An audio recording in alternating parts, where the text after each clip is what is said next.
دوستان عزیزم، درود و مهر. اگه دنبال یه غذای سریع و خفن هستین که تو کمتر از 1 ساعت آماده بشه، این ویدیو دقیقاً برای شماست. با چند تا ماده ساده یه ترکیب میسازیم که طعمش غافلگیرتون میکنه. این ویدیو رو تا آخر ببینید چون یک فوت کوزه‌گری میگم که همه چیز رو متفاوت میکنه. بریم یه با هم دیگه طرز تهیه‌اش رو ببینیم.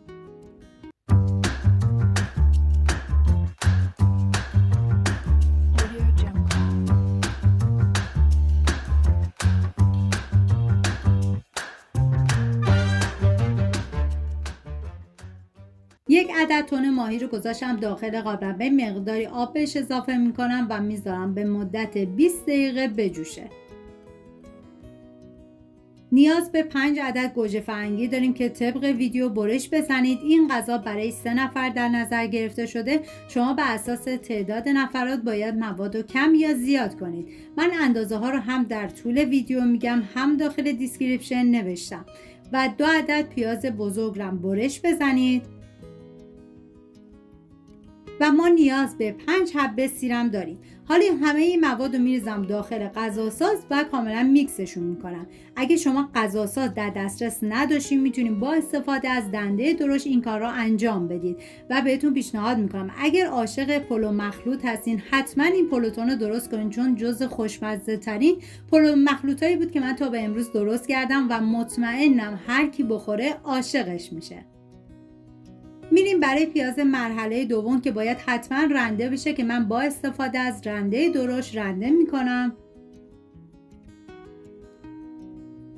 داخل تاب مقداری کره حیوانی ریختم. شما از هر نوع روغنی که دوست داشتین میتونین استفاده کنین. بعد از داغ شدن پیاز رنده شده رو میریزم، هم میزنم و میذارم تا پیاز سرخ بشه.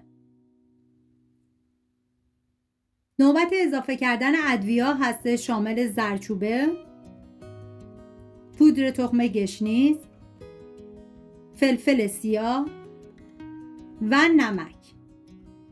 هم میزنم و میذارم ادویه ها تف بخورن و عطر ادویه ها آزاد بشه. و حالا پوره آماده شده رو میریزم داخل تابه و هم میزنم و میذارم به مدت 5 دقیقه آب اضافه گوجه کاملا گرفته بشه و به روغن بیاد. چیزی که این غذا رو خاص میکنه فقط سادگیش نیست، تعادل طعم‌هاشه. هر لقمه‌اش نشون میده با مواد معمولی هم میشه یه نتیجه واقعا لذت بخش درست کرد. و وقتی اینطوری به روغن اومد باید حرارت رو خاموش کنیم. من داخل قابلمه مقداری آب ریختم. بعد از به جوش اومدن برنج رو بهش اضافه کردم و زمانی که برنج کمی زنده تر بود آبکش میکنم، چون برای انواع پلو مخلوط باید حتما برنج زنده تر آبکش بشه. و میریم برای درست کردن تدریکش که من 1 قاشق غذاخوری ماست و نصف قاشق مرباخوری گلاب، 1 عدد زرده تخم مرغ و مقداری زعفران. همه این مواد رو با هم دیگه مخلوط رو یک دست میکنم. من همیشه تدریک زعفرون رو به همین روش درست میکنم و فوق العاده هم خوشمزه هستش. داخل قابلمه مقداری کره ریختم و بعد از داغ شدن موادی که برای تدریک آماده کردم میریزم داخل قابلمه